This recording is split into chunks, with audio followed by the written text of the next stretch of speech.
علیکم۔ جماعت اسلامی اور باقی تمام دینی جماعتیں اور جتنے بھی اللہ رسول کو ماننے والے ہیں، اللہ کی بندگی بھی نہیں کر رہے اور اس کا شریک بھی ٹھہرا رہے ہیں۔ اللہ تعالیٰ کا قرآن میں وعدہ ہے، وعد اللہ الذین آمنوا، میرا ایمان والوں کے ساتھ وعدہ ہے کہ میں ان کو ویسے ہی زمام کار، ویسے ہی خلافت دے دوں گا اور ان کے خوف کو امن میں بدل دوں گا۔ وہ دو کام کریں، ایک میری بندگی کریں اور ایک میرے ساتھ کسی کو شریک نہ ٹھہرائیں۔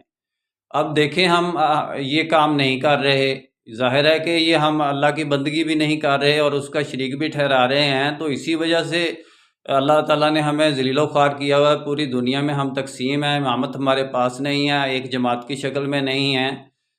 تو یہ اللہ کا وعدہ تو سچا ہے، اللہ کے وعدے پر ہم اپنے وعدے پر سچے نہیں ہیں جو اللہ سے کیا تھا۔ میرا کام اسلامک ورلڈ کی امن اور یونائٹی کا ہے، انشاءاللہ ڈیٹیل میں بات پھر ہوگی۔